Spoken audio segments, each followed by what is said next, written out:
કડી વિધાનસભા બેઠક પર ભાજપનો દબદબો યથાવત, તો વિસાવદર બેઠક પર ફરી આપનો કબજો. ભાજપના કિરીટ પટેલ ત્રીજી વાર હાર્યા. ભાજપ આપના કાર્યકર્તાઓમાં જશ્નનો માહોલ. વિધાનસભામાં ભાજપનું સંખ્યાબળ વધીને 162 પર પહોંચ્યું. આપ 5 પર સીમિત. ગુજરાત કોંગ્રેસમાં ઉથલપાથલ. પેટા ચૂંટણીમાં હાર બાદ પ્રદેશ પ્રમુખ શક્તિસિંહ ગોહિલે પદ પરથી આપ્યું રાજીનામું. કહ્યું, મારું નેતૃત્વ પરિણામ ન અપાવી શક્યું. કાર્યકારી અધ્યક્ષ તરીકે શૈલેષ પરમારની નિમણૂક.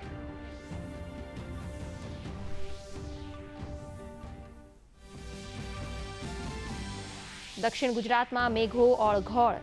તાપીના ડોલવણમાં 4 ઇંચ વરસાદ, તો સુરતમાં વહેલી સવારથી જ 10 ઇંચ વરસાદથી નાગરિકોને હાલાકી. કતારગામ અને અડાજણને જોડતો કોઝવે બંધ કરાયો. નડિયાદમાં નીચાણવાળા વિસ્તારોમાં જળભરાવ.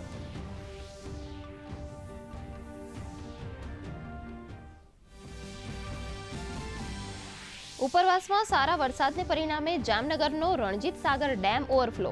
સાર્વત્રિક વરસાદને કારણે રાજ્યના 10 જળાશયો છલકાયા. 29 જળાશયો 70 થી 100% સુધી ભરાયા. સૌરાષ્ટ્રના જળાશયોમાં સૌથી વધુ 48%થી વધુ જળનો સંગ્રહ.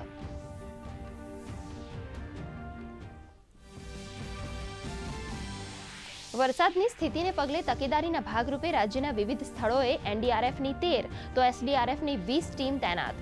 છેલ્લા 12 કલાકમાં રાજ્યના 135 તાલુકાઓમાં નોંધાયો વરસાદ. આવતીકાલે દક્ષિણ ગુજરાત અને સૌરાષ્ટ્રમાં ભારે વરસાદનું પૂર્વાનુમાન.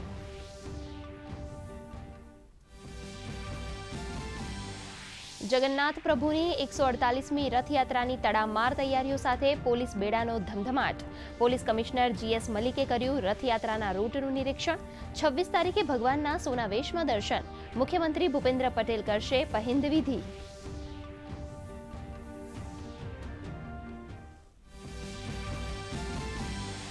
અમદાવાદના દસક્રોઈ તાલુકાના વસઈ ખાતે 300 બેડની હોસ્પિટલનું થશે નિર્માણ, તો ધોળકા તાલુકાના લોથલ ખાતે હેલીપેડ બનાવાશે. રાજ્ય સરકાર દ્વારા જિલ્લામાં પ્રવાસન અને આરોગ્ય માળખાને મજબૂત કરવા સરકારી જમીનની કરાઈ ફાળવણી.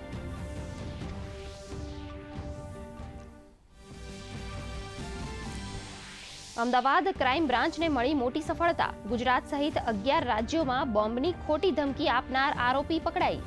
ચેન્નઈની ટેકનોક્રેટ યુવતીએ એકતરફી પ્રેમમાં ડિજિટલ ટ્રેપ ગોઠવી હોવાનો તપાસમાં ઘટસ્ફોટ.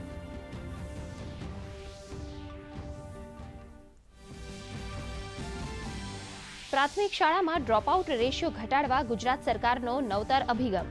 સંભવિત ડ્રોપઆઉટ થનારા વિદ્યાર્થીઓની એઆઈ આધારિત સિસ્ટમને આધારે કરાશે ઓળખ. ગેરહાજરી, નબળા પ્રદર્શન સહિતના પાસાને આધારે કરાશે મૂલ્યાંકન. વિદ્યાર્થીઓને શિક્ષણ પૂર્ણ કરાવવા પર અપાશે વિશેષ ભાર. પરમાણુ હુમલાના જવાબમાં ઈરાને પશ્ચિમી એશિયામાં અમેરિકાના ઠેકાણાઓને નિશાન બનાવવાની આપી ચેતવણી. કહ્યું, માઠા પરિણામો ભોગવવા તૈયાર રહે અમેરિકા. ઇઝરાયેલના ઈરાનના સૈન્ય ઠેકાણા પર હુમલા યથાવત, તો આંતરરાષ્ટ્રીય સ્તરે બેઠકોનો દોર.